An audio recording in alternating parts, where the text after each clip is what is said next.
Bonsoir à toutes et à tous. On est très heureux de vous accueillir dans ce webinaire avec toute l'équipe du débat La mer en débat. Ce débat a commencé le 20 novembre dernier, comme vous le savez sans doute. Nous allons faire ce soir le premier exercice, le premier moment d'échange transversal où toutes les façades, toutes les personnes qui s'estiment concernées par le sujet de la mer voilà, peuvent participer et on espère débattre dans le cadre de cette réunion. Nous avons une réunion qui durera à peu près jusqu'à 19h30, 19h40, si tout va bien. Et elle est consacrée donc à ce travail qui a été commandé par la CNDP pour la mer en débat à l'Institut Ipsos sur finalement les rapports qu'entretiennent les Français et la mer. Alors, je vous propose d'abord, pour commencer, de faire un peu connaissance. On va faire un outil qui est très simple, hein. On va afficher des petites questions de type sondage pour bien voir qui est autour de la table, autour de l'écran plutôt ce soir. Je vais demander à la technique du coup d'envoyer la première connaissance, première question. Il y en a deux directement. Si vous voulez bien répondre, prendre quelques secondes pour nous dire si vous habitez près de la mer ou de l'océan, et puis de quelle région vous habitez ou dans laquelle vous résidez ou dans laquelle vous travaillez. Voilà, je vous laisse remplir ce premier petit sondage et soumettre votre réponse. Et dès qu'on aura eu assez de réponses, la régie va pouvoir afficher le résultat de cette première question. Alors, est-ce qu'on a des résultats du côté de la régie?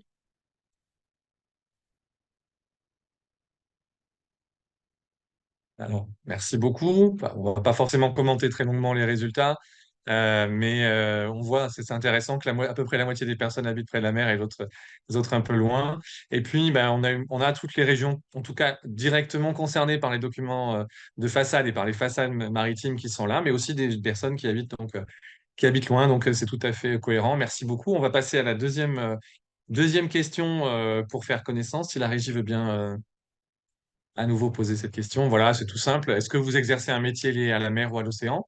Et puis, comment avez-vous entendu parler de ce webinaire? Si vous voulez bien aussi répondre à ces deux questions rapidement. Merci d'avance.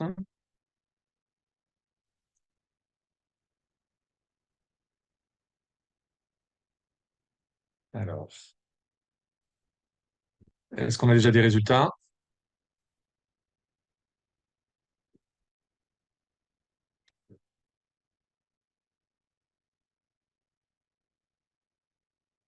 D'accord. Donc, on a quand même une petite majorité de personnes qui sont concernées via leur activité professionnelle par les questions de mer et de littoraux.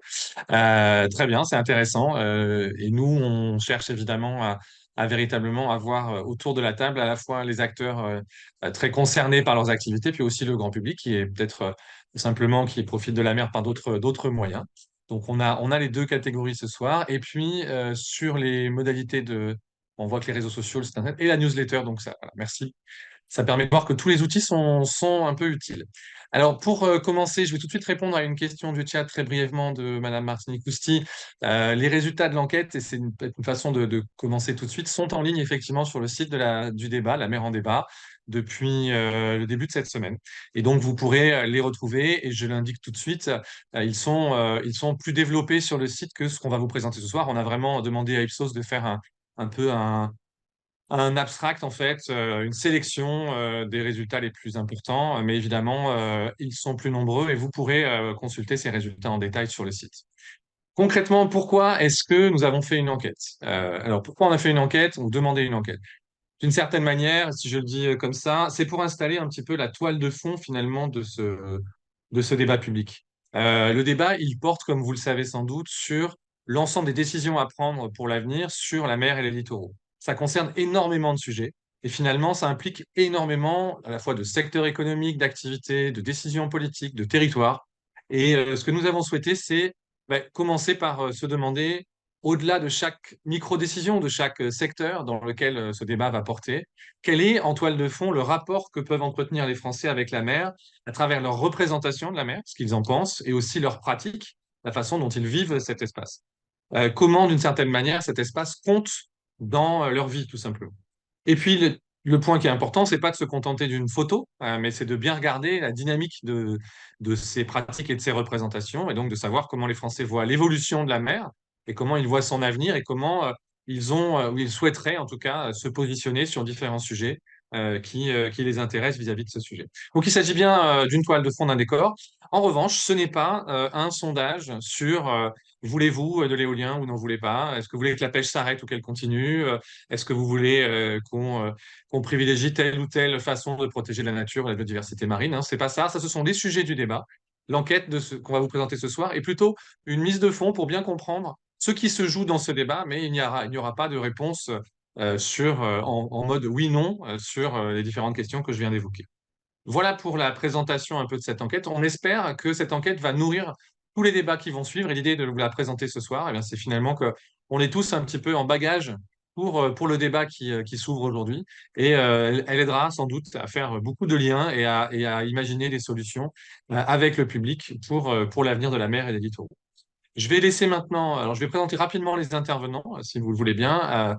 Ce soir, on va avoir en fait une réunion en deux temps. Les intervenants principaux, vous comprenez bien, c'est Ipsos, à qui on a demandé de venir présenter l'enquête qu'on leur a confiée. Et puis nous aurons deux discutants invités qui sont Bernard Calahorra et Françoise Gaille.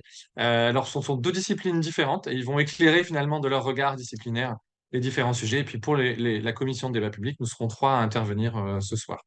Je vais proposer du coup à Denis Salle de prendre la main maintenant sur la première session qui va consister à la fois à présenter la méthodologie de l'enquête et puis les premiers résultats.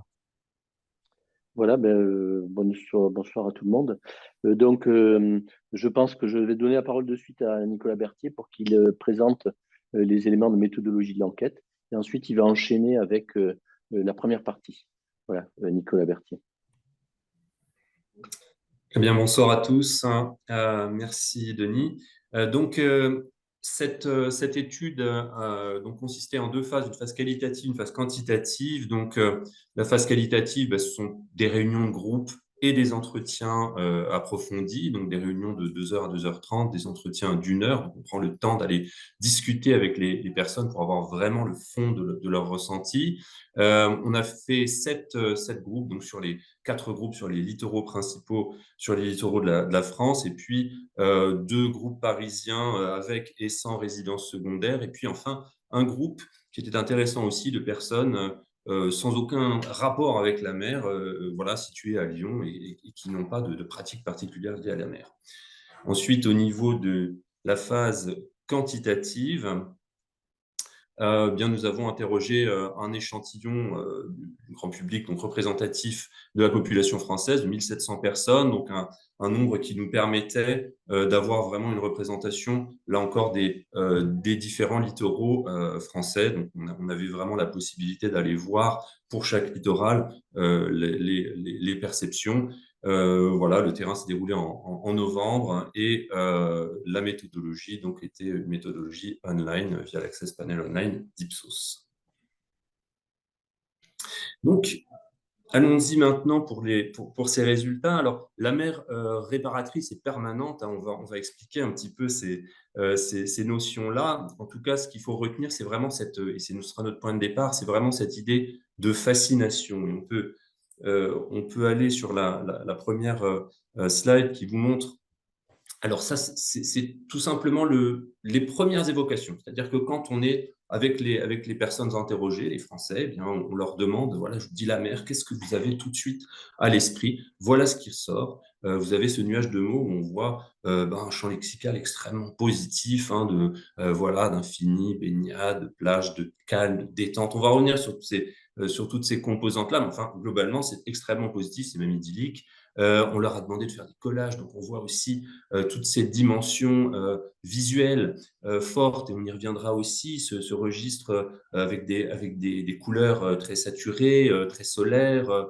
Voilà, hein, vraiment l'idée d'une mer qui est un exhausteur finalement, un exhausteur de sensations, d'activités, parce que tout ce qu'on fait au bord de la mer finalement prend une autre couleur, justement, une autre dimension, et en fait un exhausteur de vie.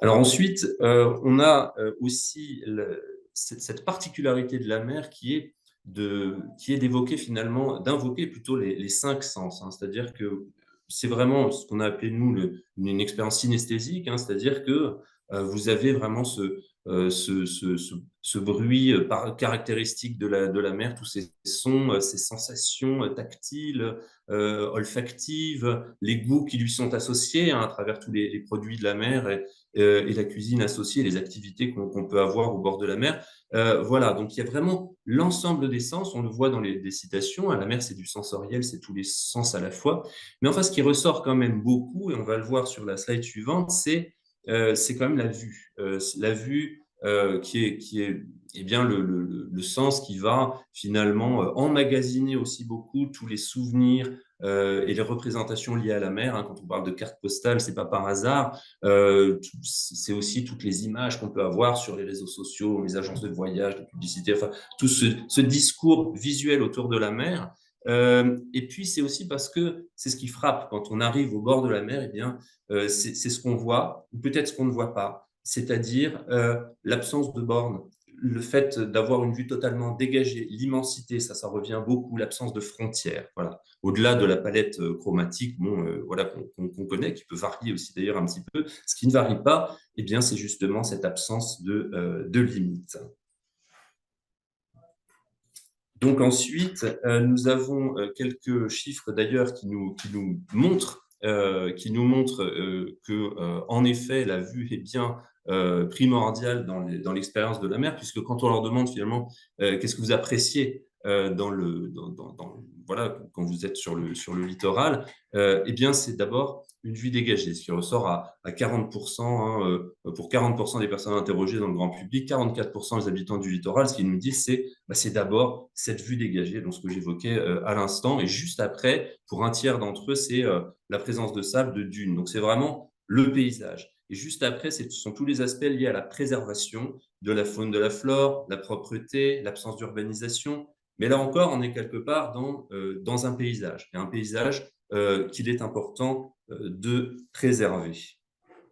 Donc ça, c'est pour l'aspect, je dirais, esthétique, donc le rapport esthétique à la mer. Il y a aussi un rapport plus intérieur auquel on va venir en slide suivant. Donc il y a ce qui se joue à l'intérieur, c'est d'abord la liberté. C'est l'impression de liberté. Ce qu'on nous dit beaucoup, c'est finalement, quand je suis à la mer, entre guillemets, eh bien, c'est d'abord le lâcher prise, c'est le fait que je suis libre d'être un petit peu plus qui je veux être, j'ai la possibilité de m'habiller un petit peu comme je veux, on a un relâchement, la possibilité de retomber en enfance aussi, on nous a dit, c'est-à-dire que la mer, c'est le seul endroit où je peux voilà, jouer un petit peu comme jouent les enfants. Voilà, et où on peut laisser tomber un petit peu le carcan des conventions sociales, où on peut un petit peu se laisser aller. Le lâcher prise, on le voit dans les verbatims. À la mer, il y a du laisser aller. Il y a aussi du fantastique, de l'exploration, de la découverte. Enfin, vraiment, on est sur encore une fois, un champ lexical, cette fois de liberté.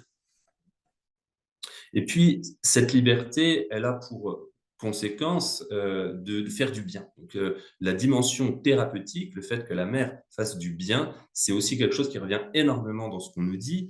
Et donc, à deux titres. Il y a vraiment ce côté donc intérieur, hein, le calme, la détente, le zen. On a vu tout à l'heure dans le nuage de mots, il y a beaucoup de mots comme ça autour de la détente.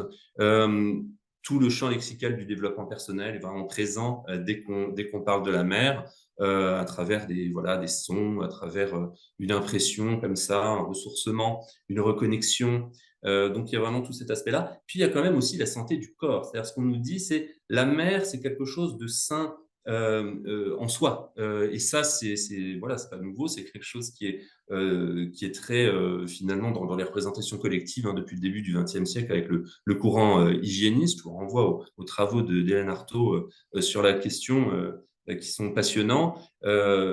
Mais ça reste vraiment très clairement, hein, quand on demande aux Français, eh bien, ce qui leur vient à l'esprit quand on parle de la mer, il y a vraiment ça. La mer, c'est sain. L'eau de mer, le vent et tout cet environnement salin finalement qui est bon pour la santé. Respirer l'air marin, c'est vivifiant et ça fait forcément du bien.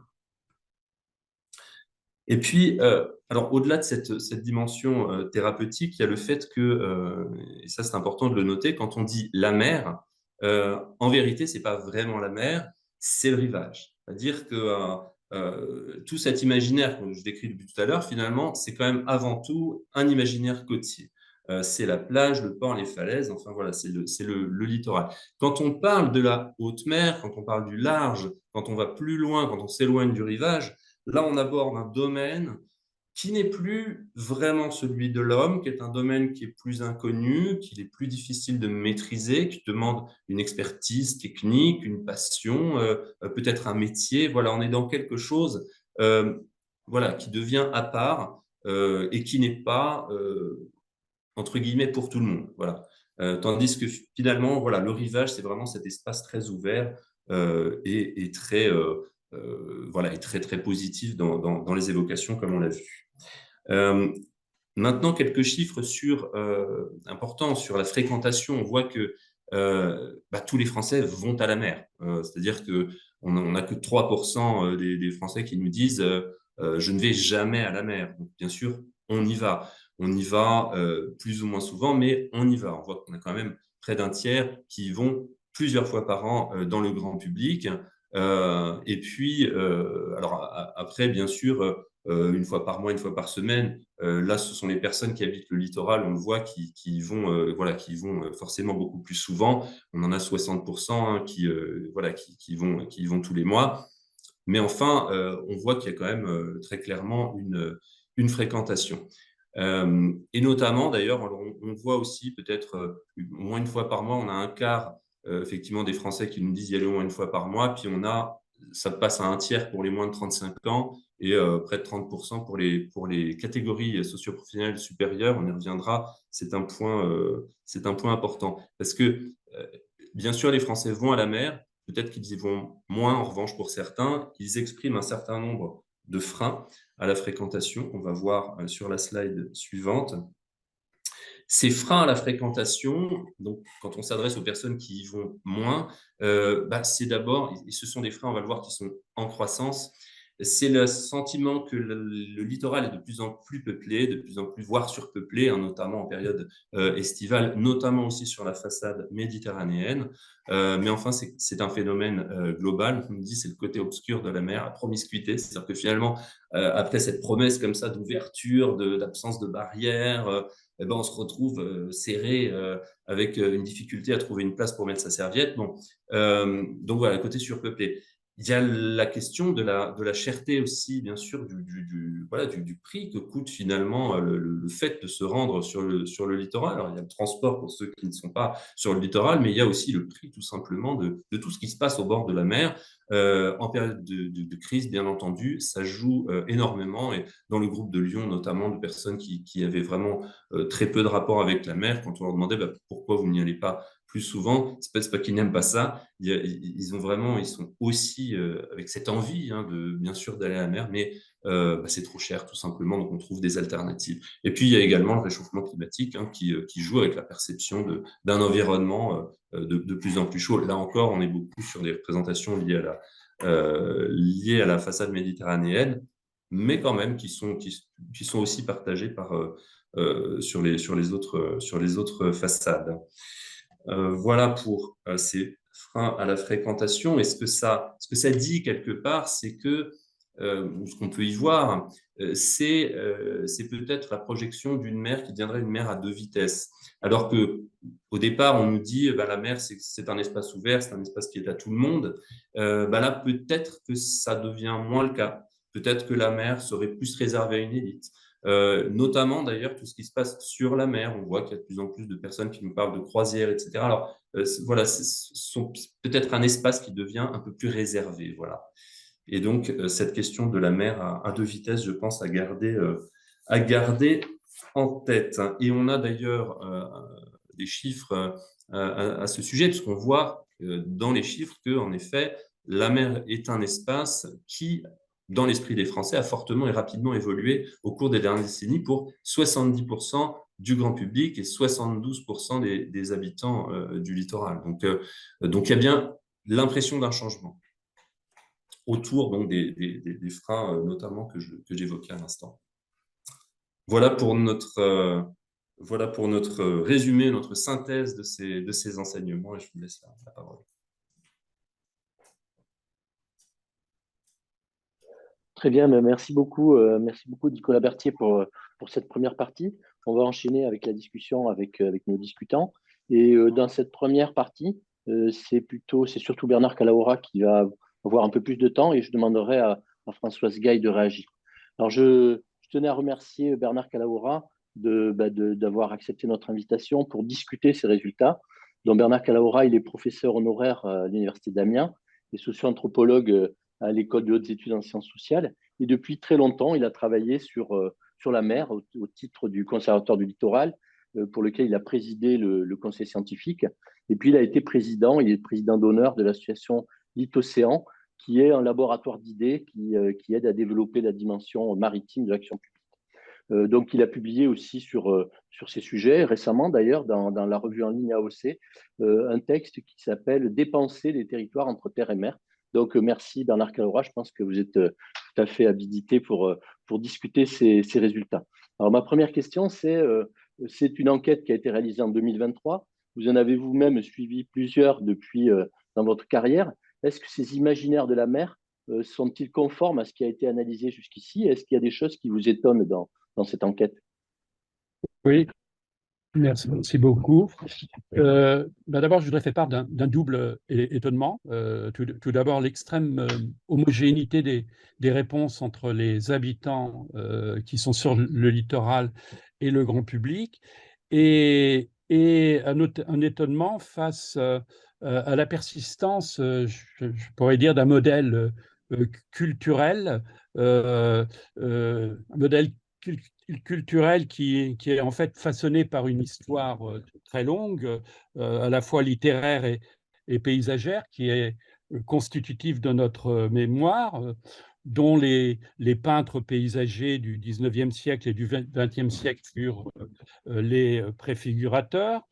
Et toutes ces figurations, aussi bien littéraires que picturales, invitent à la robassonade, à la promenade, à la baignade, au plaisir des yeux et des sens. Et donc, on voit que notre regard, que l'on croit naïf, en fait, il est informé par des codes et des schémas culturels qu'avaient très bien vu Alain Corbin et Alain Roger, qui était un professeur de philosophie de l'esthétisme, où il parlait d'artialisation in visu, in situ. Donc, quand on met l'accent effectivement sur le spectacle, sur le regard, on est bien dans ce type de paradigme. Mais ce qui m'étonne, mais on en reparlera peut-être par la suite, c'est que ce modèle culturel peut jouer comme finalement une inertie par rapport à ce que est véritablement aujourd'hui le littoral. C'est-à-dire qu'on retrouve en fait des schèmes qui sont très anciens. Voilà pour… Oui, alors justement, dans l'enquête, on voit bien que les expériences vécues de la mer reposent sur une vision d'un territoire immuable, originel. Comment est-ce qu'on peut expliquer cela? Écoutez, moi, j'ai le sentiment que ce qui continue à se jouer, alors on a parlé du rivage, hein, sur la plage, sur le rivage, c'est le fantasme urbain, un fantasme urbain d'un paysage qui est perçu, comme vous l'avez dit, comme originel, comme vierge, et qui tient à cette représentation du littoral comme un lieu de rupture, d'évasion d'avec le quotidien, d'évasion par rapport aux contraintes du travail, et peut-être de plus en plus aujourd'hui aux pathologies croissantes de la ville, qui sont les nuisances, les pollutions, l'encombrement. Donc, dans l'imaginaire social, le littoral et la mer, j'ajouterais, représente en fait l'antithèse. Évidemment, l'origine, elle est très marquée par certaines composantes qu'on pourrait dire géophysiques, l'eau, le sable, l'écume, les dunes, et cette représentation originelle perdure malgré l'artificialisation croissante du rivage, ce qui est un autre étonnement. C'est-à-dire qu'en quelque sorte, le concept, l'image, l'idée l'emporte sur le réel. C'est un territoire d'avant la création. Il y a un verbatim, la mer, c'est la naissance, c'est l'enfance. Mhm. Alors, un autre élément qui ressort, c'est que pour les Français, dans cette enquête, la mer, c'est d'abord une mer vue du littoral. Alors, faut-il considérer qu'il y a deux visions de la mer, celle des terriens, celle des mériens, et est-ce qu'elles sont conciliables? Oui, alors la mer, effectivement, ça se réduit à la bordure, à la limite, c'est le rivage. Et là, peut-être il faut, là encore, se rappeler un peu l'histoire. Enfin, évidemment, moi, j'ai pensé tout de suite à Michelet, hein. D'ailleurs, Michelet a écrit un livre qui s'appelle La mer en 1861, et il dit, pour marquer déjà la différence, il dit l'océan est une voix, la terre est muette, c'est la vie qui parle, l'océan, c'est la vie qui parle à la vie, c'est les êtres qui, par millions, milliards, naissent de lui, ce sont ses paroles.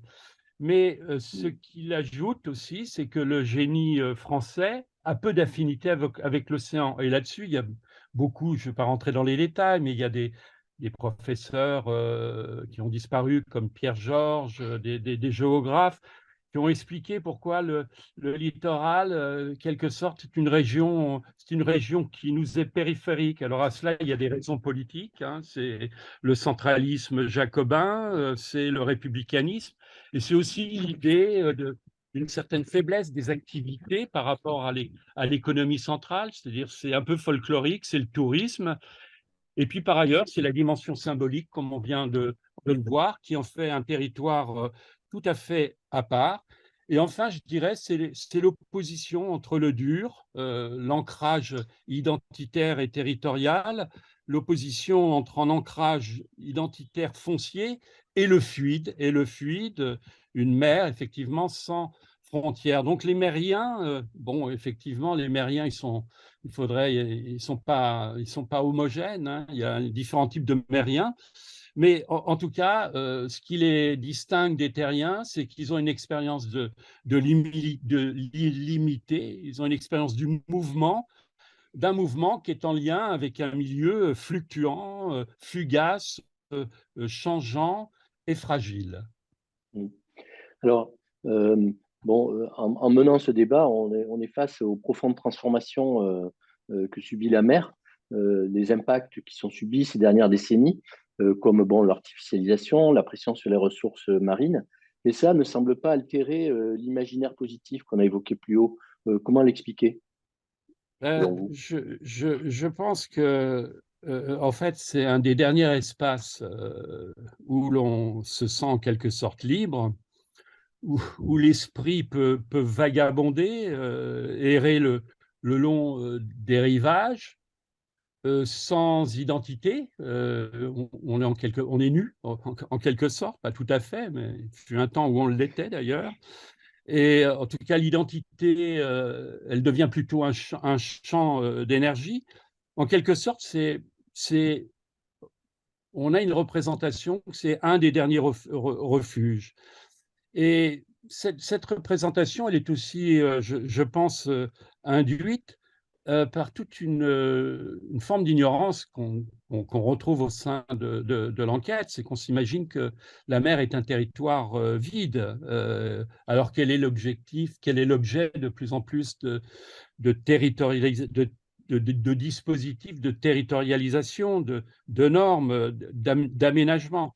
Il y a une profonde ignorance, effectivement, des politiques publiques, des politiques publiques, qui laissent à penser que finalement, oui, c'est le territoire du vide, comme le disait Alain Corbin. Alors, un autre élément qui ressort, peut-être qui me demanderait d'ailleurs à être un peu approfondi, c'est l'idée, c'est comment sortir le débat, et le débat public en particulier, d'une sorte de confrontation entre la protection et l'exploitation, semble être un peu résumé Oui. les visions de la mer. Peut-être avant de passer à cette question, je voudrais quand même rajouter pour la question précédente qu'il y a que l'enquête montre finalement la difficulté de penser les entre-deux, c'est-à-dire toutes les relations qu'il peut y avoir entre les littéraux, la mer, le pays arrière et l'arrière-pays. Et l'océan, effectivement, c'est une entité qui reste impensée. Il y a très peu de choses qui concernent, par exemple, les impacts concernant les atteintes liées à la biodiversité et à sa dégradation et les conséquences de nos activités sur la vie des océans et par effet rebond aussi sur le littoral, hein. Les fonds dévastés, les bio-invasions, la mer plastifiée, l'extinction des espèces, tout ça, ça n'apparaît pas. Sans doute parce qu'il y a effectivement, comme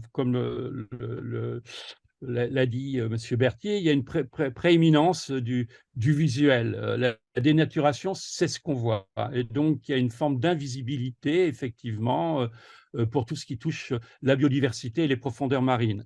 Alors, pour sortir pour revenir à la question que vous m'avez posée, pour sortir de ce débat entre, c'est ça la question, entre protection et exploitation, c'est bien ça? Oui, c'est ça. La question. Ben, voilà, c'est une question difficile parce qu'il faudrait sortir de la vision moderne, hein. Finalement, on reste moderne, comme Bruno Latour ne le disait pas comme ça, hein. Nous n'avons jamais été modernes, mais voilà, on reste moderne. C'est un imaginaire clivé, lié à une représentation dualiste, en fait, entre culture et nature. Représentation qui est d'ailleurs au principe de l'organisation du territoire entre espaces protégés et non protégés.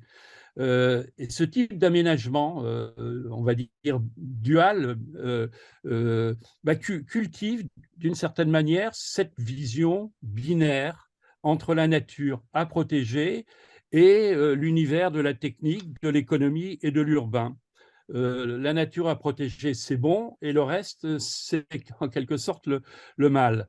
Alors, pour sortir de cela, il faudrait penser autrement le territoire. Le territoire, c'est quelque chose de vivant aussi. C'est pas simplement quelque chose d'inerte. Les sols sont vivants, le territoire il est sensible et organique. C'est-à-dire qu'il faudrait effectivement sortir des catégories classiques d'aménagement. Et on y vient. Il y a des réflexions qui vont dans ce sens de plus en plus sur les sols vivants. On y vient, mais avec beaucoup de lenteur. Alors, pour conclure, donc la mer en débat, il a vocation à rendre visible toutes les interdépendances entre les usages et les vocations de la mer. Et vous avez souligné combien c'était complexe. Alors, depuis votre position de socio-anthropologue, qu'est-ce que vous diriez, comment on peut faire pour rendre visibles ces interdépendances? Oui, alors je ne sais pas si on peut les rendre visibles. Enfin, pour les rendre visibles, il faudrait en passer par l'expérience, je pense, par des dispositifs qui appellent à s'engager, c'est-à-dire qui nous amènent à voir autrement le littoral dans sa relation avec la mer. C'est-à-dire qu'en fait, il faudrait avoir une vision, on dirait, écologique, transactionnelle, inclusive, dynamique, relationnelle et d'interaction, et non penser comme on le fait, et même comme l'a fait un certain temps, il ne le fait plus, le Conservatoire du littoral, il l'a fait, on disait autrefois, le Conservatoire de l'espace terrestre et du littoral, si mes souvenirs sont bons. Bon, il faut éviter, il faut arrêter de penser en termes de compartiments séparés, protection, exploitation, etc. Voilà, il faut aussi jouer, je pense, sur les tensions entre ce désir de rivage qu'on a tous et les inquiétudes quant à l'avenir, pour essayer de faire évoluer les perceptions, les comportements et rendre le public plus précautionneux, plus sensible, plus respectueux, plus attentif aux changements, dont l'immense majorité de ces changements restent encore invisibles. Et puis, bien entendu, il faudrait favoriser l'acquisition des connaissances et l'appropriation des savoirs. Et ça, c'est extrêmement difficile vu la complexité de ces savoirs qui en appellent et qui relèvent de différentes disciplines, de l'océanographie, de la géomorphologie, de la géographie, de l'anthropologie, etc. Et il faudrait aussi bien faire, pas démontrer, mais essayer de trouver des éléments de monstration pour montrer que le littoral est quelque chose qui est en mouvement et ce n'est pas quelque chose de fixe et que lui-même est en relation avec la mer. En fait, voilà, il faut promouvoir une relation dynamique et relationnelle de la mer et du littoral. Bien. Merci beaucoup, Bernard Kalaoura, pour cette discussion de cette première partie. Je propose maintenant de donner la parole à Merci. Françoise Gaille, qui est biologiste et océanographe, qui va faire un petit contrepoint à cette première partie du débat. Elle aura plus de temps tout à l'heure pour discuter la deuxième partie. Françoise Gaille, qu'est-ce que vous évoquent ces résultats et les commentaires de Bernard Kalaoura sur ces imaginaires de la mer?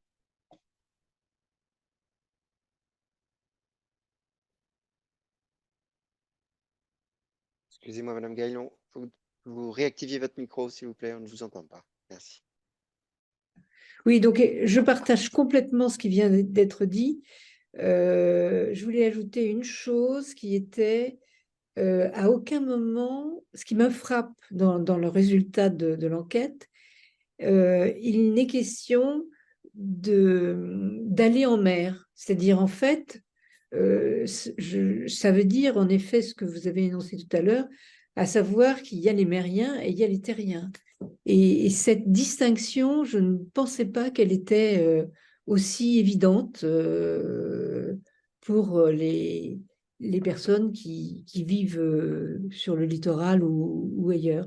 Donc ça m'a beaucoup frappé parce que moi, personnellement, alors c'est vrai que je suis océanographe et que l'appétence vis-à-vis de la mer est peut-être différente, mais j'aurais tendance à penser que si je vois ce genre de choses, j'ai envie d'y aller, mais plus loin encore, c'est-à-dire d'aller en mer, d'aller voir plus loin. Donc la question du rapport à l'horizon, là, m'interroge. Voilà, donc, mais ça va dans le sens, en effet, d'un monde des mériens tout seul. Très bien, merci beaucoup. Donc, je pense maintenant, on va passer à l'étape de discussion. Et je propose à Isabelle Barthes, qui suit les questions dans le chat, de nous guider de faire remonter quelques questions auxquelles vous pourrez répondre, Nicolas Berthier, Bernard Kalaoura et Françoise Gaille, sur cette première partie. Oui, bonsoir à toutes et à tous. Alors, pour qu'on ne dérape pas trop sur le temps, je vais rapidement vous donner quelques indications de ce qui remonte dans le chat, et puis on proposera de prendre peut-être 3 questions, les 3 premières personnes qui auront levé la main, si vous voulez bien. Ce qu'on remarque, c'est tout à fait en lien avec ce que vient de dire Françoise Gaille, c'est qu'il y a un étonnement. Peut-être quelques personnes relèvent une contradiction sur les valeurs associées à la mer, la vue, l'infini, et la restriction finalement de l'intérêt qui semble ressortir de cette enquête pour une perception de la mer vue du littoral et non pas vue de la mer. Et finalement, la question aussi qui ressort beaucoup, c'est cette perception qui semble être immuable. Comment est-ce qu'elle va être impactée en fait par les projets qui sont en cours, notamment il y a plusieurs remarques sur l'éolien en mer qui va profondément bouleverser le paysage si les projets voient le jour. Il y a une autre remarque qui émerge aussi sur l'absence de propriété foncière qui rend la mer sensiblement différente de la terre en matière de planification et qui aussi renforce le caractère marque l'imaginaire, nous dit la personne qui fait remonter cette observation. Et enfin, il y a plusieurs personnes qui ont fait observer aussi qu'il était important de regarder la mer dans sa profondeur et pas uniquement à la surface. C'est ce qui a déjà été dit d'ailleurs par Bernard Kalaoura. Donc sur ces observations-là, peut-être que vous souhaitez réagir l'un et l'autre, et puis on pourra passer la parole aux internautes qui voudraient vous interroger directement. Si les personnes veulent bien lever la main, comme on leur a dit tout à l'heure. Françoise Gaille, c'est vous qui intervenez? Vous remettez votre micro? Oui, non, je partage les questions et donc je n'ai pas forcément de réponse à ce qui a été énoncé. Moi, je dirais que ce qui m'a... Bon, bah, écoutez, non, je vais laisser mon compère anthropologue répondre. Oui, pour ce qui concerne les valeurs associées à la mer, je ne suis pas sûr qu'il y ait véritablement une contradiction avec justement cette restriction de la protection, parce que comme ça a été dit par Madame, c'est Gay, on prononce comme ça, Gaïa. Françoise Gay. Gay, par Françoise Gay. Voilà, on peut être surpris effectivement qu'on n'aille pas vers la mer, mais malgré tout, on le voit quand même dans l'enquête, hein, il y a la mer continue à faire peur, hein, on ne veut pas, enfin, ceux qui sont sur le virage, excusez-moi du lapsus, sur le rivage ne veulent pas prendre certainement de risques. Concernant les futurs projets, oui, il est pas certain que ça impacte beaucoup la vision si l'éolien, c'est sans doute pour ça qu'on demande que l'éolien soit le plus éloigné possible des côtes, hein. Finalement, ça va dans le même sens. On ne tient pas à se priver de la vision du paysage. C'est certainement une source de conflit et de dilemme. Et puis, alors oui, bien sûr, il est important de regarder la mer dans sa profondeur, mais ça, on ne la connaît pas, on la connaît uniquement par les médias, mais les médias ne remplacent pas l'expérience. Voilà, pour répondre assez rapidement. Oui, j'avais juste, par rapport à l'absence de propriété foncière, j'avais juste une remarque, c'est l'État qui est quand même le propriétaire de ces surfaces et du volume du littoral, et que ça va avoir des incidences assez importantes sur les usages qui auront trait à l'océan. Puis la deuxième chose, c'est que même s'il n'y a pas de propriété, il peut y avoir des accords sur les passages. Je pense au trafic maritime, par exemple, et aux routes maritimes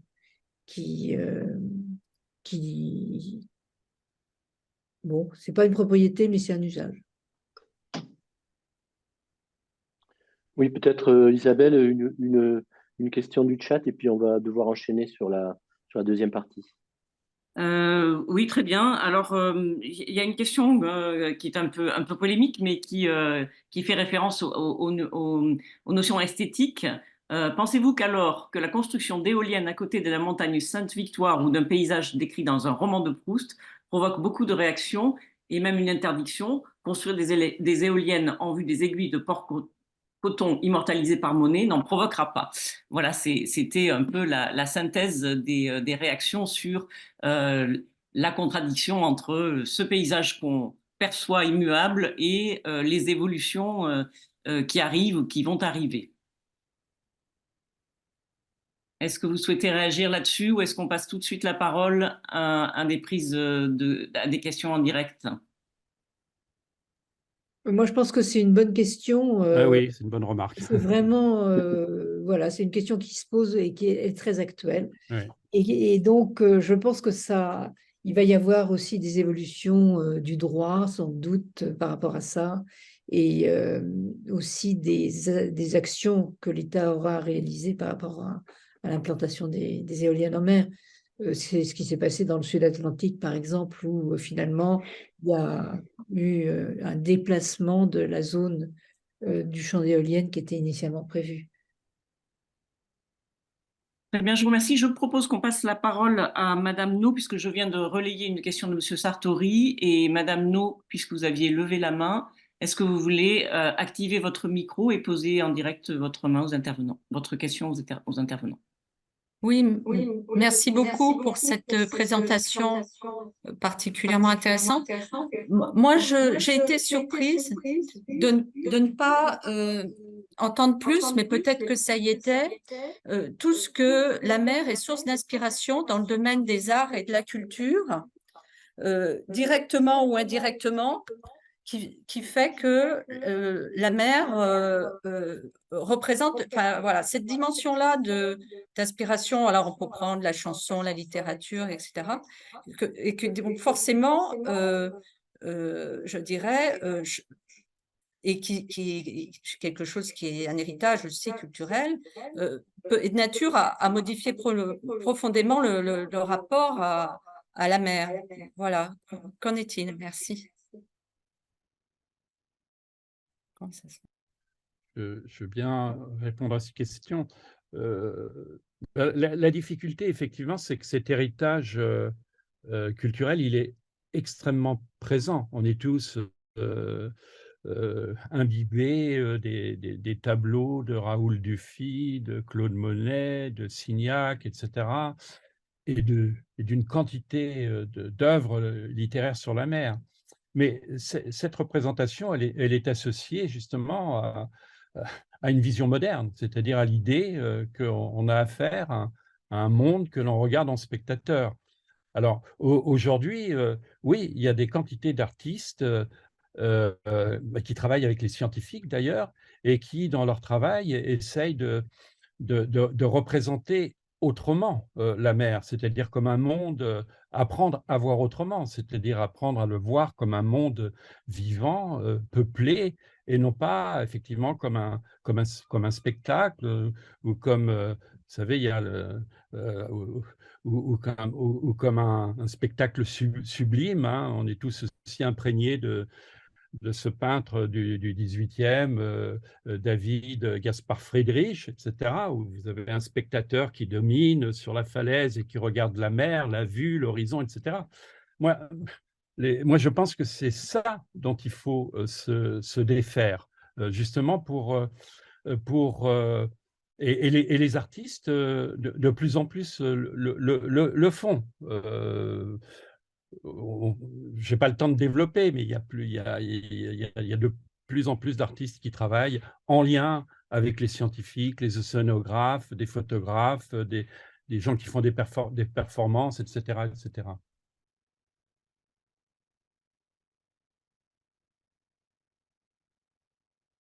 Merci beaucoup. Je vais proposer à Monsieur Sartori, qui avait levé la main tout à l'heure, s'il souhaite compléter la question qui a été posée. Sinon, on prend une dernière question. Oui, on a parlé de l'aspect santé associé à la mer. La mer, ça fait du bien. La mer, c'est la santé. Alors, je voudrais juste citer une phrase d'un rapport de l'Académie de médecine sur les éoliennes de 2017, qui est la suivante: la défiguration du paysage par des structures considérées comme inesthétiques, voire franchement laides, doit être considérée comme relevant non d'un problème d'esthétique environnementale, mais d'une réelle nuisance sanitaire. Est-ce que cet aspect vraiment sanitaire, est-ce qu'il peut ressortir des enquêtes, ou est-ce qu'il arrive trop tard finalement? Est-ce qu'il arrive seulement quand les gens sont vraiment confrontés à la vue des éoliennes?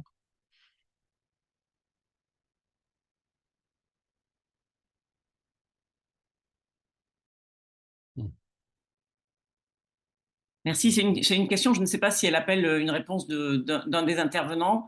Peut-être qu'il y avait une question sur, plutôt à destination d'Ipsos, sur la perception de la pollution. Est-ce qu'elle est ressortie dans l'enquête ou pas? Il y a plusieurs personnes qui ont posé cette question dans le chat. Oui, alors tout à fait. Ce sont des choses qui sont ressorties, et en effet, dans la version plus longue de l'enquête, on a des choses à ce sujet. Là, on est vraiment resté sur ce qu'on cherchait. Là, c'était surtout la trame imaginaire, tout le substrat imaginaire qui vient finalement autour de la mer. Qu'est-ce qui vient comme ça spontanément quand on pense à la mer? Et c'est vrai que ces aspects-là ne sont pas ressortis, et c'était assez frappant et effectivement étonnant. Je partage d'ailleurs tout à fait votre étonnement. Ayant moi-même animé des groupes, je peux vous dire qu'en effet, j'étais assez étonné. J'ai presque envie de leur souffler, mais enfin. Mais non, ça ne fait pas partie des évocations immédiates. En revanche, c'est vrai qu'ensuite, quand on aborde les aspects plus, un peu plus liés à l'actualité, alors, bien sûr, ce sont des choses qui vont ressortir et ils vont nous dire, oui, c'est vrai, alors le sixième continent, le continent de plastique, il y a des images aussi fortes, bien sûr, hein, qui sont là. Donc oui, la mer est une poubelle, il se passe des choses sur la mer. Il y avait aussi tout ce qui était de l'ordre des migrations. C'est-à-dire que c'est la mer, alors qu'on avait une partie comme ça, je me souviens, qui disait la mer comme théâtre de la folie humaine. Donc effectivement, il se passe aussi en mer, mais loin, loin de nos yeux, là où on ne va jamais. Voilà, c'est quelque chose qui est inaccessible au regard, c'est quelque chose qui se passe dans la sphère finalement médiatique. Voilà, ce sont des choses qui sont relayées plus dans les médias, etc. Et c'est pas forcément lié à une expérience immédiate. Et par rapport à voilà, c'est ce qui nous délivre quand on leur demande la mer pour vous, c'est quoi? C'est d'abord cette expérience de la mer. Et ce sont deux choses totalement différentes et bien distinctes. Donc, je ne sais pas si ça répond aux questions. Oui. Merci beaucoup. Si je ne vois pas d'autres mains levées, je vous propose qu'on passe à la deuxième partie de la séquence. Il reste une main levée, Isabelle. Excuse-moi, Isabelle, il reste une main levée de Madame Martini-Cousty. Ah, excusez-moi, je ne l'avais pas vu. Madame Martini-Cousty, à vous. Oui, merci beaucoup et merci pour cette présentation très intéressante. Alors moi, j'ai d'abord un constat à faire en tant que membre de FNE et vice-présidente du CESE, c'est que ça ne m'étonne qu'à moitié ces résultats. Et après, j'aurais une question parce qu'il y a déjà 5 ans, par exemple, 91% des Français se disaient ultra favorables et soutenaient, par exemple, la loi littorale qui a permis que le littoral ne soit pas entièrement urbanisé. Donc, quand on voit les résultats, notamment des 3, 4 premières questions qui remontent dans votre sondage, on voit bien que les gens aiment les paysages maritimes et aiment que ces paysages et cette biodiversité soient préservés. Dans l'histoire, on voit bien que les événements comme les marées noires ont été des événements tragiques, à la fois pour les gens qui vivaient près de la mer, mais aussi très frappants et très tristes pour les gens qui en vivaient loin. Et puis, le bien que fait la mer, le bien vital qu'il nous apporte. Mais justement, sur les collages qui sont un peu, en effet, très carte postale, très de représentation hein, des différents groupes. Moi, ce qui m'aurait intéressé, mais je ne sais pas si vous l'avez fait, est-ce que vous avez justement montré, vous, Ipsos, des images justement de la mer comme les Français ne le voient pas et est-ce qu'ils seraient prêts à le voir? Par exemple, en effet, comme le disait une des précédentes personnes qui a posé une question, la mer avec en effet des champs d'éoliennes, la mer avec des superstructures industrielles portuaires, la mer avec des bateaux de commerce et des ferries qui passent sans cesse, la mer avec hyper fréquentée avec des plages bondées, voilà, et la mer, en effet, comme vous l'avez vous-même dit tout à l'heure, gorgée de plastique. Voilà. Est-ce que c'est quelque chose que vous avez demandé au public ou pas du tout? Voilà, ça c'est ma première question. Merci beaucoup. Alors, non, on n'a rien montré aux participants, hein, c'est-à-dire que là, les images qu'on a sont des travaux de collage, donc qui sont effectivement les images que les participants ont choisies, eux, pour représenter leur perception de la mer. Donc ensuite, non, on n'a pas injecté ces choses-là pour la bonne raison que ça aurait été un biais aussi finalement de leur présenter la mer sous cet angle-là, alors même que eux, ça ne leur venait pas spontanément, si vous voulez. Après, on pourrait effectivement voir quelle est la réaction, mais je pense que la réaction, enfin, quelque part, cette discussion, on l'a eue, puisque ce sont des éléments qui, comme je le disais, sont quand même arrivés dans la discussion, et donc on a eu l'occasion d'en discuter, mais encore une fois, il faut bien faire la différence entre le rapport à la mer, au rivage, à l'expérience humaine et sensorielle, et la connaissance de ce qui se passe voilà, sur la mer et au large. C'est encore autre chose. Voilà. Et c'est une autre discussion. C'est une discussion qui ne se joue pas sur le même, qui se joue pas au même niveau. Et je voulais ajouter autre chose, c'est par rapport à cette question de l'environnement. Enfin, on le voit quand même aussi dans nos études de manière générale, il y a quand même une certaine ambivalence globalement du public. Bien sûr, quand vous demandez à quelqu'un est-ce que c'est important l'environnement, évidemment que c'est important. Oui, c'est important l'environnement. Il y a quand même peu de personnes qui soient radicalement climato-sceptiques ou voilà, il y a quelque chose qu'on reconnaît. Après, pour autant, est-ce que ça va s'inscrire ou dans quelle mesure ça s'inscrit dans des comportements voilà, ça c'est une autre question. Comme je disais aussi tout à l'heure, la mer, c'est aussi le lâcher-prise. C'est un endroit où on n'a pas envie forcément, je reprends un verbatim, de se prendre la tête. Et très clairement, les gens ont l'impression de faire ce qu'il faut en ramassant leurs déchets, en ne jetant plus leurs mégots. Alors, oui, on évolue. C'est ça qu'ils nous disent. Hein. Quand on parle de pollution, les premières fois dans les groupes où le mot pollution est prononcé, c'est pour parler des déchets qu'on jette sur la plage ou qu'on ne jette pas. Vous voyez, c'est vraiment ça. C'est très micro-localisé. C'est autour de l'expérience immédiate et de ce qu'on voit.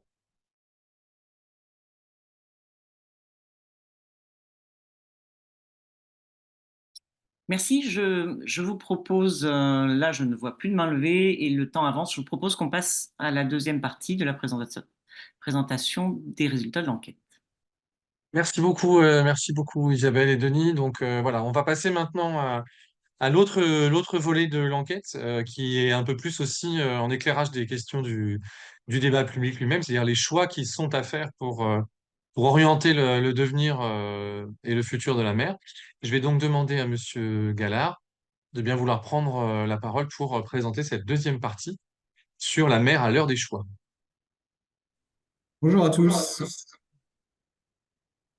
Bonjour, je pense que c'est mieux comme ça. Donc effectivement, je vais vous présenter voilà, des résultats toujours de cette enquête, à la fois avec un volet qualitatif et un volet quantitatif qui porte à la fois sur la perception que les Français font de la mer, non plus en tant qu'objet de représentation, mais en tant désormais qu'objet bien concret, et surtout sur l'avenir de la mer. Et du coup, aussi, quels sont, aux yeux des Français, les principaux défis auxquels fait face la mer, quelles sont les principales menaces qui pèsent sur elle, et effectivement, quel est leur positionnement actuel, alors que le débat ne fait que commencer, sur les grandes pistes qui peuvent être avancées dans le débat public pour y faire face.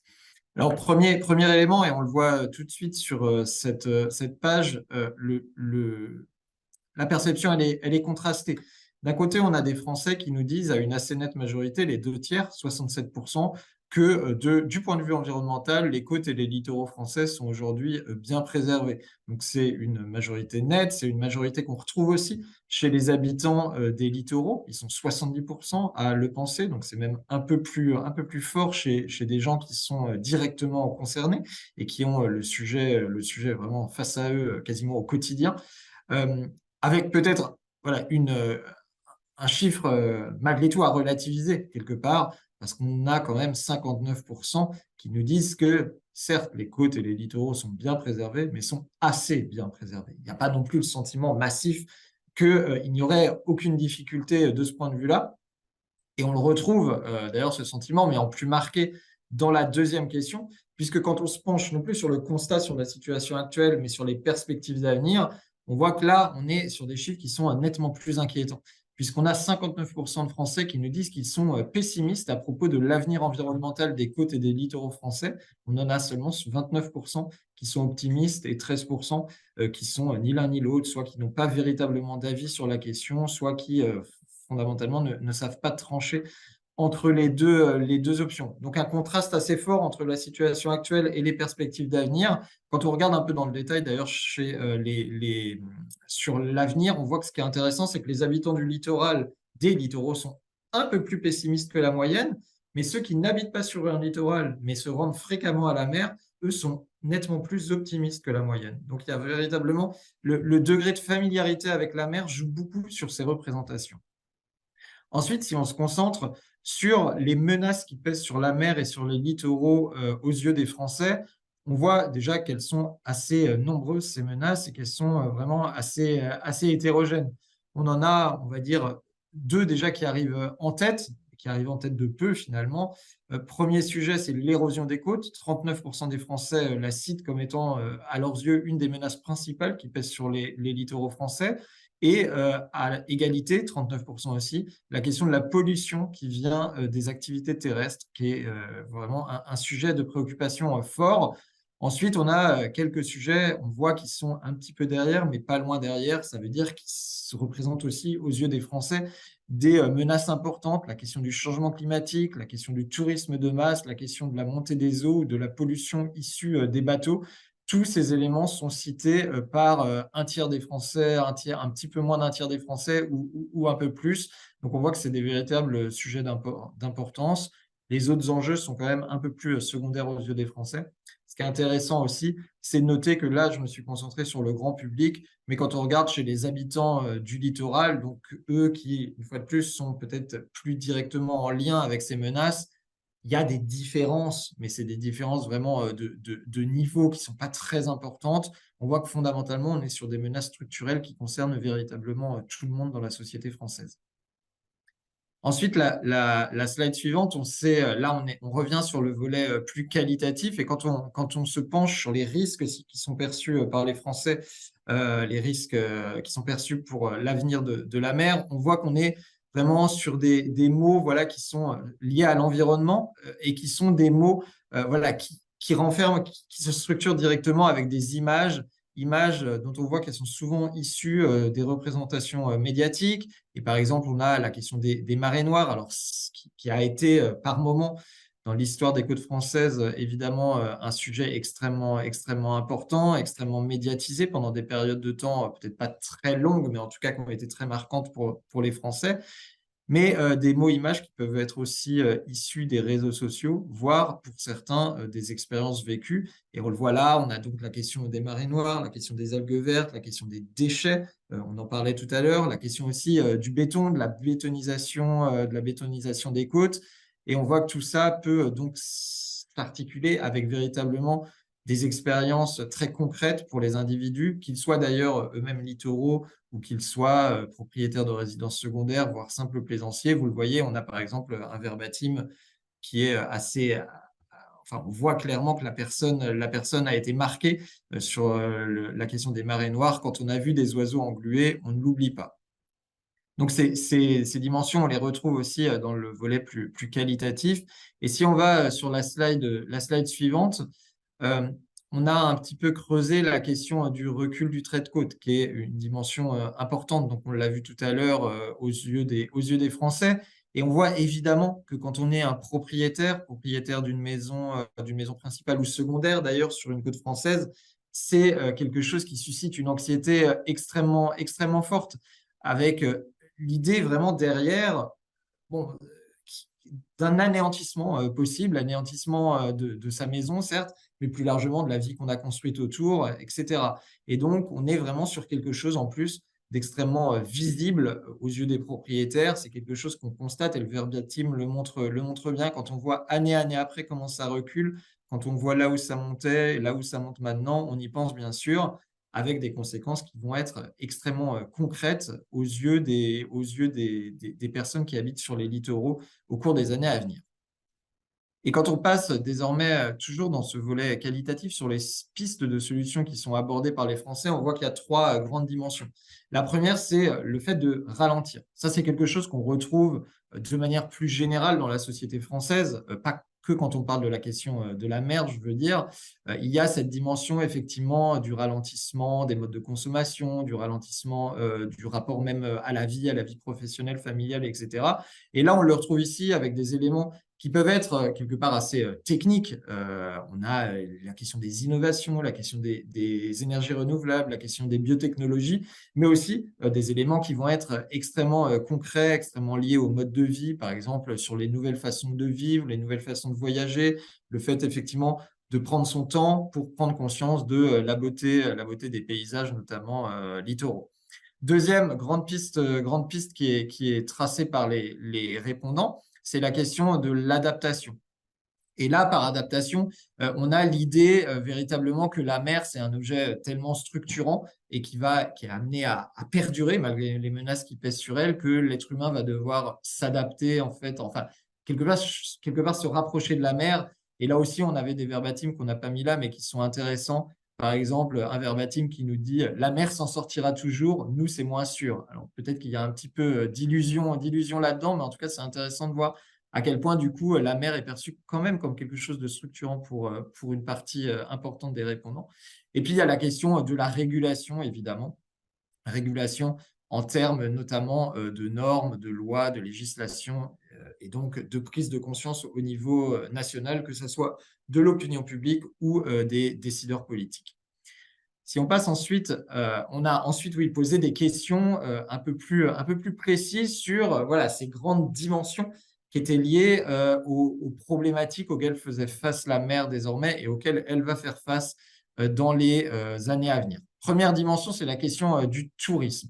Tout d'abord, on voit qu'il y a une vision qui est extrêmement ambivalente, contrastée du tourisme, puisque les Français nous disent très majoritairement à 80% que le développement du tourisme, ça a eu un impact environnemental négatif sur les territoires, très négatif même sur les territoires littoraux, mais parallèlement, ils nous disent à 75% que le développement du tourisme, ça a eu un impact économique très positif sur ces territoires.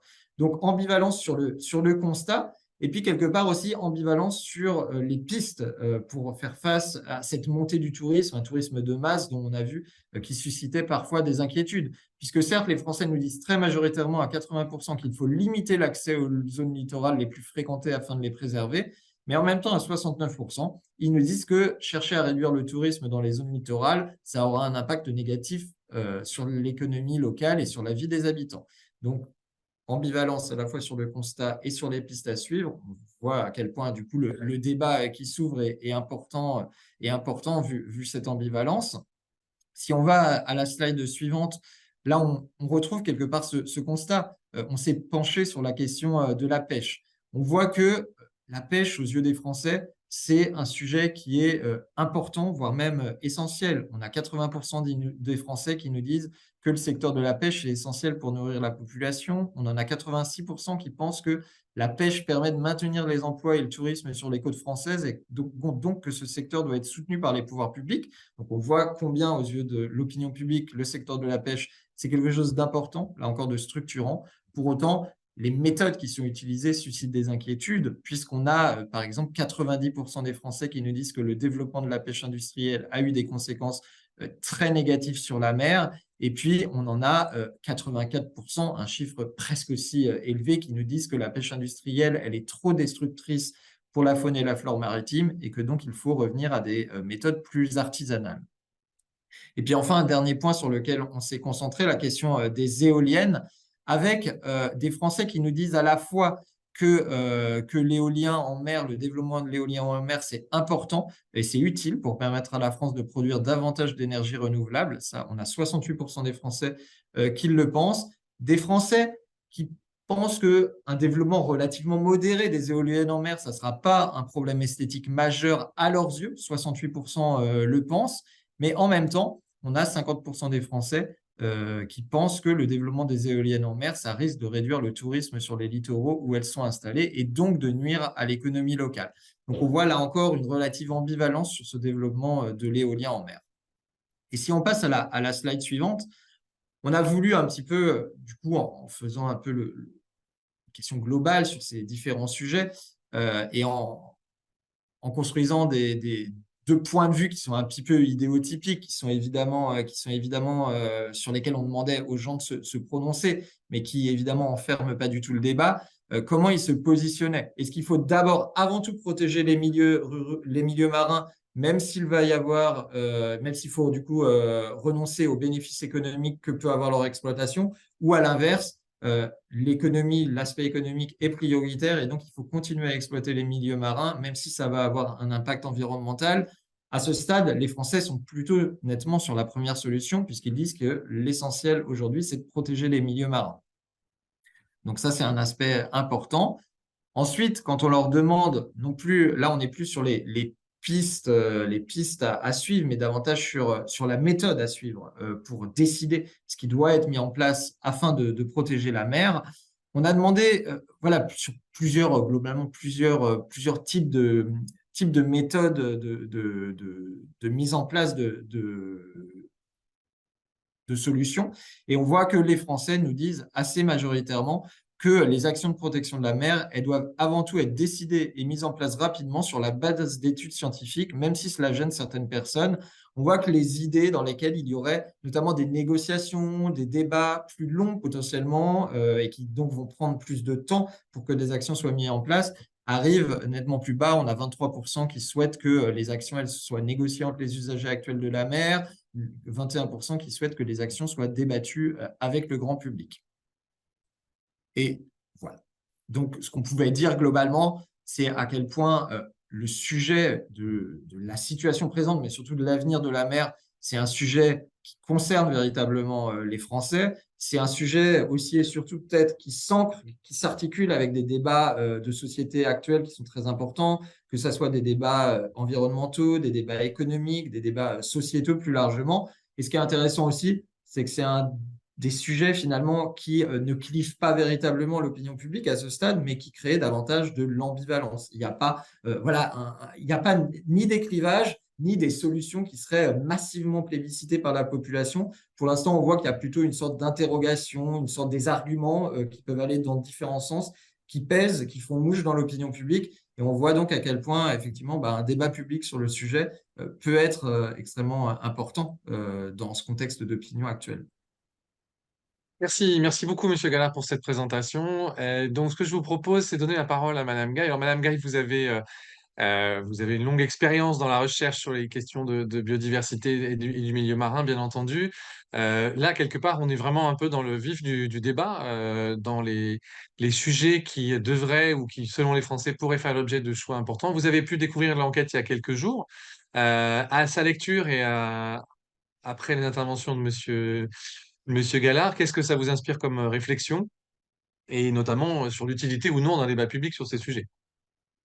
Alors, moi, j'ai été extrêmement intéressée par les résultats parce que je ne m'attendais pas non plus à ça, c'est-à-dire cette ambivalence dont il a été question, qui fait que, de façon générale, il semble qu'il y ait une conscience des problèmes liés à l'environnement qui se fasse jour, mais en même temps, la nécessité d'un développement économique qu'il faut conserver en même temps qu'on fera des actions environnementales. Donc ça, je ne pensais pas avoir ces résultats-là par rapport aux questions. La deuxième chose qui m'a frappée, c'est j'ai été très étonnée qu'en premier, on ait l'érosion côtière, par exemple, comme menace. Je pensais que ça allait être le climat, mais je comprends mieux, puisque l'érosion côtière, on peut le voir beaucoup plus facilement que le climat, qui est peut-être beaucoup plus abstrait. Et la deuxième chose, c'est la pollution, c'est-à-dire qu'enfin vraiment des choses qui se voient et qu'on peut ressentir. Donc c'est en fait la vie et qu'on peut avoir au bord de la mer qui sensibilise les populations aux questions. La troisième chose, c'est j'ai été aussi étonnée par les risques qui ont été identifiés du point de vue des algues vertes ou les marées noires. Parce que, bon, autant les algues vertes, je comprends quand on est en Bretagne, mais les marées noires, d'abord, ça fait un petit moment qu'on n'en a pas eu. Donc, ça veut dire que dans l'imaginaire, c'est quelque chose qui est resté, en effet, et que l'expérience qu'on a pu avoir sensible de voir des animaux englués dans du pétrole était marquante. Avec ces risques, donc il y avait ce côté, disons, environnemental, mais il y avait aussi les déchets et le béton. Alors le béton, ça veut dire quand même que c'est en effet ce que vous avez dit dans la première partie du débat. Il y a une vision quand même de citadin, je dirais de ville, qui est en background de ce genre de choses. Et je pensais moi aussi que l'érosion des côtes, par exemple, pouvait être un risque majeur bien avant les algues vertes. Donc en fait, peut-être la question posée a engendré cette différence entre menaces et risques. Je pense que ces différences entre menaces et risques sont peut-être à approfondir.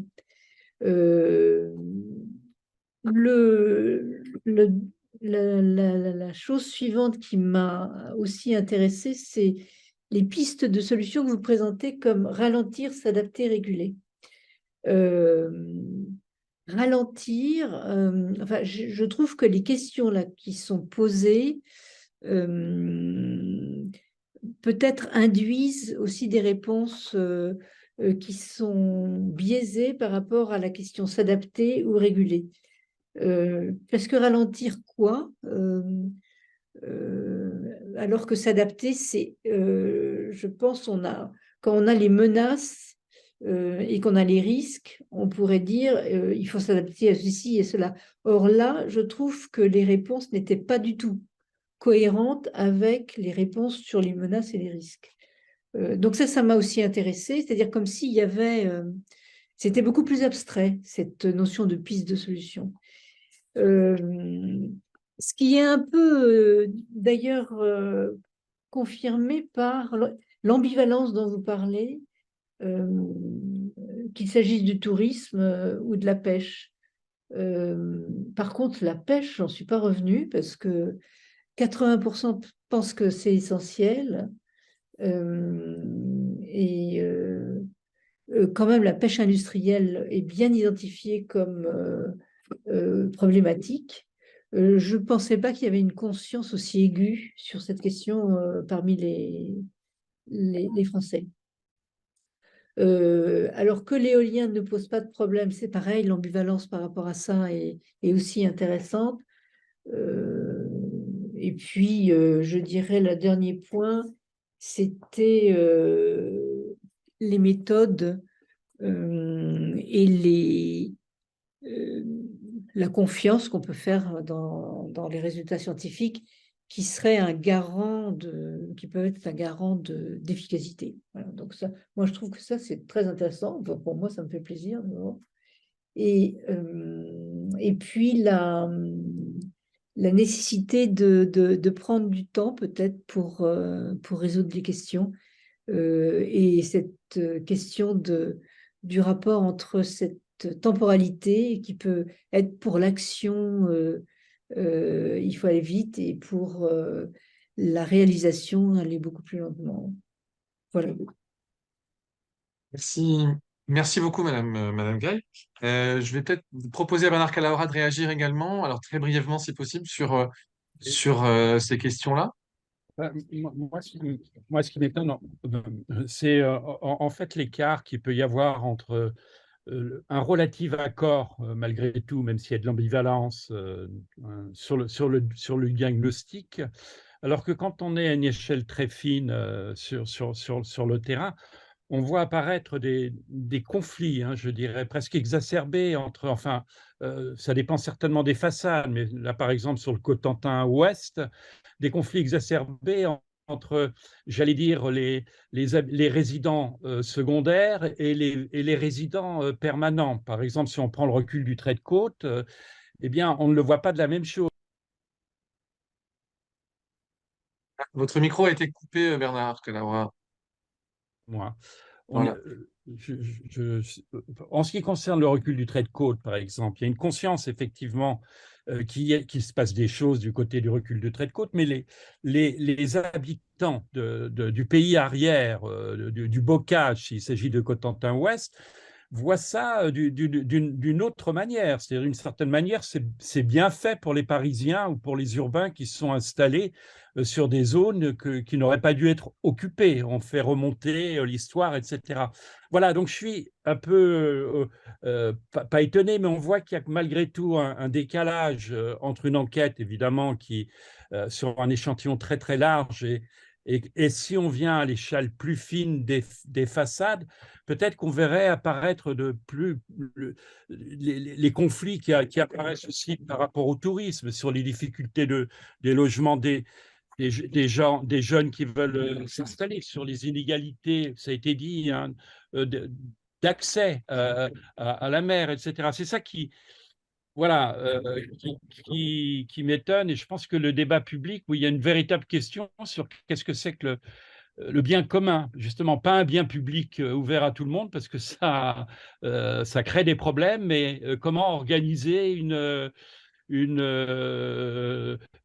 désaccord partiel pour partager son expérience sur le littoral, sachant qu'il y a différents usages et que ces usages sont conflictuels. Voilà un peu mon regard, quoi.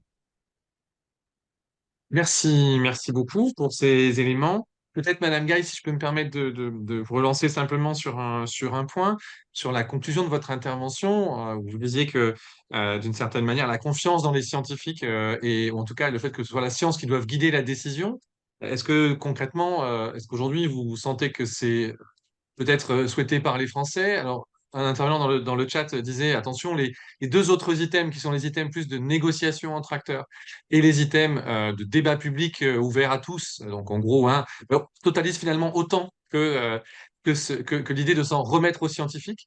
Quelle est votre position un peu là-dessus? C'est-à-dire est-ce que c'est l'un ou l'autre? Et d'une certaine manière, est-ce que négocier ou débattre, c'est nécessairement peut-être moins de poids, effectivement, pour le scientifique et peut-être un peu plus de temps pour prendre des décisions? Ça vous paraît néanmoins un point intéressant? Et quelle est un peu votre expérience de ce rapport entre ce recours à la science pour la décision ou au contraire, peut-être parfois son effacement dans certaines situations? Non, je pense que il faut s'appuyer sur la connaissance pour pouvoir prendre des décisions. La connaissance peut être beaucoup plus large que la science, qui est académique en règle générale, qui a ses façons de faire qui sont très codées et qui ressortent de l'instance de la rationalité d'abord. Mais il y a de la connaissance aussi avec les savoir-faire, par exemple, qui sont une autre forme de connaissance qu'il faut prendre en compte. Donc ça, je pense que c'est pas seulement la science, c'est la connaissance dans son ensemble. Mais donc c'est cet ensemble-là de connaissances avec cette forte rationalité sur laquelle il faut quand même s'appuyer. Mais ça n'est pas suffisant. Je dis que voilà, c'est ce sur quoi il faut, c'est le prérequisite, mais qu'ensuite, évidemment, c'est une autre chose d'avoir cette interaction de la science vers le politique, qui est un grand débat qu'on va avoir autour de l'océan avec l'UNOC 2025. Et je milite beaucoup pour ça, pour un international panel for Ocean Sustainability, ça veut dire une plateforme en gros internationale pour avoir un océan durable. Et donc autour de ce concept océan bien commun, on doit non seulement s'appuyer sur les scientifiques, mais aussi on doit débattre, c'est-à-dire c'est de la co-construction avec l'ensemble des acteurs. C'est-à-dire il ne faut pas qu'on reste, nous, scientifiques, dans nos labos, mais il faut que cette connaissance, on puisse la partager et qu'on puisse même la faire évoluer et que même ces discussions puissent engendrer des problématiques nouvelles et attirer l'attention sur des priorités de recherche qui ne seraient pas celles que nous aurions prises dans le cadre d'un univers académique isolé de la réalité. Merci beaucoup. Alors, comme un peu annoncé tout à l'heure, on a un petit peu de retard. On a encore à peu près 5 minutes de discussion devant nous pour aller finalement un peu vers la conclusion. Mais il y a plusieurs questions qui ont été posées dans le chat et une personne qui a demandé la parole. Je commence par Isabelle. Si tu veux bien, en quelques mots, nous indiquer les questions. Pour le chat, je crois que certaines étaient d'ailleurs destinées peut-être à Ipsos. Je te laisse Oui. voir. Voilà, des deux questions en particulier destinées à Ipsos sur la méthode de l'enquête. La première, c'est sur le processus concernant les risques, l'érosion côtière, la marée noire, etc. Une personne vous demande s'il y avait une liste prédéterminée soumise au groupe ou un échange préalable au sein du groupe, donc la question de l'identification spontanée ou guidée des items. Et une autre question sur les résultats de l'enquête. Est-ce qu'ils ont été analysés par classe d'âge? Voilà, ça, c'était les deux questions à poser à Ipsos. Et puis après, on a plutôt des questions qui sont en fait des remarques. Enfin, il y a une question aussi qu'on peut poser également à Ipsos sur la question spécifique de l'éolien. Est-ce que ça fait une différence si on la pose spécifiquement à des personnes qui ont déjà été confrontées ou si on la pose de manière générale? Enfin, c'est une question qui est plus largement que celle posée à Ipsos, les deux premières. Voilà, donc peut-être qu'on peut laisser dans un premier temps. Ouais, sur le premier point, donc sur la liste de risques qu'on a posée, effectivement, c'était une liste. On a soumis une liste aux répondants du sondage de l'enquête quantitative. La liste faisait une douzaine de risques, me semble-t-il. Et ils devaient en choisir 3 parmi eux qui leur paraissaient, enfin 3 ou éventuellement 2 ou un seul, s'il n'y en avait qu'un seul à leurs yeux, qui leur paraissaient être les risques principaux. La liste, elle a été établie d'abord sur la base du volet qualitatif de l'enquête, c'est-à-dire qu'on a mené l'enquête qualitative d'abord, et aussi évidemment sur la base d'un questionnaire qu'on a établi en commun avec le CPDP, qui évidemment connaît particulièrement bien ces sujets. Donc voilà pour la question de la liste. Pour la question de l'âge, on a évidemment pu analyser les résultats de l'enquête qualitative selon des critères qui peuvent être des critères d'âge, qui peuvent être des critères de catégorie sociale, qui peuvent être des critères géographiques. Évidemment, on a la proximité du lieu d'habitation aux côtes. Qu'il faut voir, on l'a fait, il n'y a pas énormément de questions sur laquelle cette catégorie d'âge est très discriminante. On est sur la plupart du temps, il peut y avoir des écarts, mais ce n'est pas des écarts massifs, structurants sur ces enjeux liés à la mer en termes d'âge qu'on retrouve dans l'enquête. Et puis sur le volet l'éolien, sur les questions spécifiques à l'éolienne, alors c'est par rapport à ce qu'on disait tout à l'heure, c'est une petite spécificité, vu qu'on avait un léger doute sur la notoriété ou en tout cas la familiarité des répondants vis-à-vis de ce qu'était l'éolien en mer. On avait mis dans la question, en préambule de la question, on avait très rapidement expliqué ce que c'était et en fournissant une photographie qui représentait effectivement des éoliennes en mer. Alors, ce qui ne veut pas dire que les gens, c'est peut-être pas la même chose de voir une photographie et d'y être confronté. Mais en tout cas, c'est vrai que du coup, au moins, ils voyaient de quoi on parlait. Mais peut-être, et on n'a pas ça dans l'enquête, enfin, l'enquête ne nous permet pas de nous le dire, que des gens qui ont effectivement été face à de l'éolien en mer ont peut-être une opinion un peu différente, mais on ne peut pas le mesurer grâce aux résultats de l'enquête. Voilà ce que je pouvais vous dire. Merci beaucoup. Alors, est-ce qu'il y a d'autres questions dans le chat ou alors peut-être il y a 2 mains levées, je crois, Isabelle. Oui, je pense qu'on va passer tout de suite la parole aux personnes qui ont levé la main, d'autant que M. Sartori aussi avait fait des observations dans le chat. Donc, je propose que, comme il a déjà pris la parole tout à l'heure, on donne d'abord la parole à M. Williams et ensuite à M. Sartori. Oui, merci beaucoup.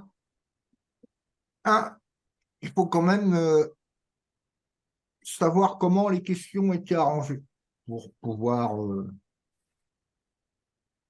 se poser sur les réponses qui ont été posées dans cette étude. Et puis savoir si jamais c'était mis dans le 16e ou dans le 93. Ce sera entièrement différent. Ensuite, on va prendre le trait de côte. Alors, le trait de côte, la montée des eaux, la montée des eaux, la montée des eaux. C'est ce qu'on entend depuis, je ne sais pas, 10 ans, si ce n'est pas plus. Le seul problème, c'est que tout le monde sait que ce n'est pas la vérité. Pendant 40 ans, on a eu du vent de nord, du vent de nordais.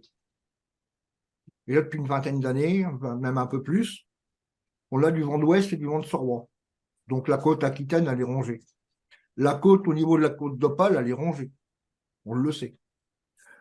Mais on entend toujours la même version, la montée des eaux. C'est faux. Ensuite, quand vous prenez plus par l'aval, au niveau de la Seine-Maritime, où les préfalais sont en train d'être rongés, c'est sur deux plans qu'il y a.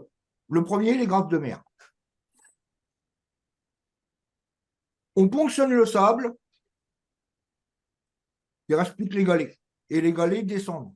La mer remonte au-dessus des galets, bouffe les préfalaises et attaque les pieds de la falaise. C'est reconnu. Ah non, c'est la montée des eaux. Les pêcheurs n'ont pas le droit de pêcher dans les frayères. On leur fait tout pour l'interdire. Le seul problème, c'est que les grappes de mer, ces granulats marins, ils ponctionnent les frayères, c'est pas un problème. Alors, Monsieur Williams, je me permets d'intervenir. Excusez-moi, Monsieur Williams, je me permets d'intervenir et de vous interrompre en espérant ne pas vous froisser, mais vous êtes en train d'évoquer effectivement le fond du dossier de la question du trait de côte. Et en fait, je vous annonce qu'on va avoir un webinaire dédié à ça en tout début d'année prochaine, sur les questions vraiment que vous évoquez, la réalité, qu'est-ce que c'est, quels sont les facteurs qui influencent le trait de côte. Si vous me permettez là, ce soir, et vu on a dépassé un petit peu l'heure du webinaire, je suis obligé de vous arrêter et de vous demander si vous avez une question précisément sur l'enquête elle-même et sur les résultats de l'enquête, parce que sinon, je vous donnerai rendez-vous plus tôt en début d'année prochaine. Non, donc je vais arrêter là. Et puis je suppose que demain après-midi, je risque de rencontrer des gens de chez vous, étant donné que Parfait. c'est du parc marin. Donc je pense que c'est parfait. chez vous, des Très bien. je parle. Très bien. Merci beaucoup, Monsieur Williams. Donc, et peut-être Monsieur Sartori, du coup, peut-être pour une dernière question, si vous pouvez très courte, de façon à ce qu'on termine à 19h40, comme j'avais annoncé. Je reviens sur la question de lien.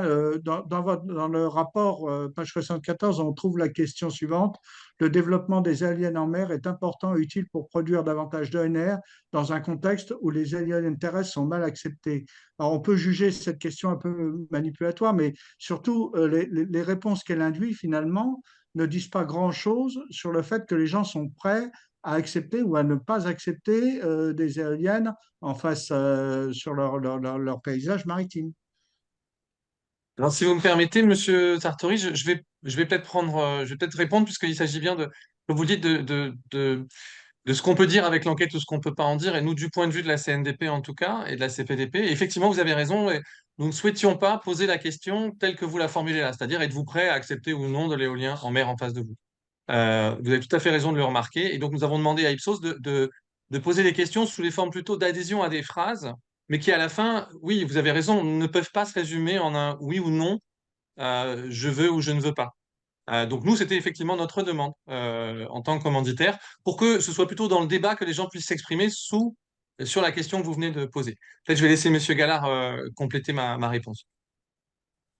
Oui, tout à fait, c'était l'idée. Et l'idée, c'est effectivement de ne pas aboutir à la fin de cette enquête avec un pourcentage de Français qui serait favorable ou opposé au développement de l'éolien en mer. C'est juste d'aboutir à une perception des arguments qui peuvent être apportés en faveur ou en défaveur de l'éolien en mer et qui peuvent nous permettre de voir, et c'est ce qu'on voit après dans l'enquête sur ce sujet, comme sur, par exemple, le sujet de la régulation ou non du tourisme, que ce qui marque avant tout l'opinion publique sur ces sujets, c'est l'ambivalence. L'ambivalence à la fois sur le constat et l'ambivalence sur les solutions.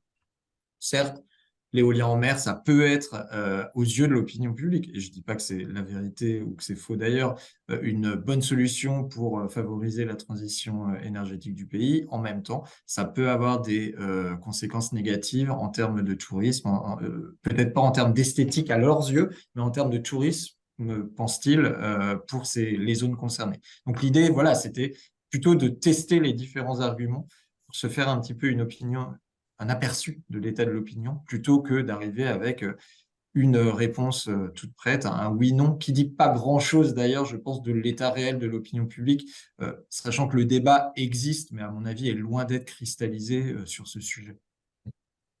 Merci beaucoup. Et donc, on va donner vraiment alors, la dernière fois la parole à Monsieur Laurent Hauss qui a levé la main. Ce sera la dernière intervention et après Isabelle clôturera notre webinaire. Monsieur Hauss. Oui, bien, merci. Merci à tous. D'abord, j'ai apprécié énormément ces débats et puis les résultats de l'enquête. Je trouve ça très parlant et très intéressant. Alors ma question, elle est posée sur notamment les évolutions technologiques des énergies et notamment l'éolien en mer. Je voulais savoir si les échantillons que vous avez pris de personnes suite aux différents débats qu'il va y avoir tout au long des mois suivants, vous allez pouvoir reposer ce type de questions, notamment pour l'éolien. J'aimerais savoir s'il y aura des débats et si oui, quand, pour nous expliquer l'impact que ça a sur les fonds marins, les avantages, les inconvénients, les expériences sur de nombreuses années de champs éoliens existants par rapport à la biodiversité. Parce que moi, j'avoue qu'en tant que simple citoyen, ben, quand je vais me promener au bord de la mer du côté de la Baule et que je vois les éoliennes, ben, je ne sais pas trop ce qui se passe sous la mer et j'aimerais savoir et avoir des informations concrètes pour la suite des débats et puis peut-être pour me positionner. Merci. Merci beaucoup, Monsieur Hauss, et vous nous permettez une transition parfaite vers la conclusion de cette réunion. Donc, je vais laisser Isabelle vous annoncer effectivement un peu la façon dont ce sujet va être débattu, parmi d'autres d'ailleurs, dans le courant du débat et ainsi conclure la réunion. Oui, merci beaucoup. C'est effectivement une transition parfaite. Je vois aussi que dans les questions qui étaient posées, on nous demandait où trouver les sources scientifiques des données sur l'efficacité des hydroliennes par rapport aux éoliennes, etc. Donc d'abord, sur le site internet du débat, vous allez trouver à la fois des infographies et des sources pour aller plus loin dans les questions que nous-mêmes nous avons posées aux scientifiques pour éclairer ce débat, parce que l'enquête Ipsos l'a montré, le public est très demandeur d'un éclairage de ces grandes questions du débat par les scientifiques. Et dans les prochains rendez-vous que nous avons la semaine prochaine, le 14. Alors, ça ne sera pas sur la chaîne YouTube du débat, c'est sur la chaîne Twitch, parce que nous essayons de nous adresser à un public le plus jeune possible, qui va être celui qui va être le premier et le plus longtemps soumis aux conséquences des décisions qui vont être prises sur l'avenir de la mer. Donc, le 14 décembre à 19h, sur la chaîne Twitch de Jean Massier. Vous trouverez toutes les informations évidemment sur le site internet du débat. Et puis ensuite, pour éclairer avec les scientifiques ces grandes questions, l'impact de l'éolien sur la biodiversité, le recul du trait de côte, l'atteinte du bon état écologique, nous allons mettre en place des webinaires sur notre chaîne YouTube de manière régulière, à peu près tous les 15 jours, les mardis de la mer en débat. Ça sera à partir de janvier jusqu'à mars, et on va vous annoncer également tout ça régulièrement. Donc voilà, comme écrit dans le chat, pour être sûr de ne rien louper, bien évidemment, vous abonnez aux lettres d'information du débat. Et donc, notre prochain rendez-vous, c'est le 14 décembre à 19h sur la chaîne la chaîne Twitch, pardon, de Jean Massier. Merci beaucoup. Merci pour votre intérêt pour cette première séquence webinaire transversale du débat. Et puis, bien évidemment, vous avez rendez-vous sur nos façades avec toutes les équipes du débat en présentiel. Et dès à présent, cette semaine, il y en a sur toutes les façades. Donc, merci beaucoup et à tout de suite, en fait, à très bientôt.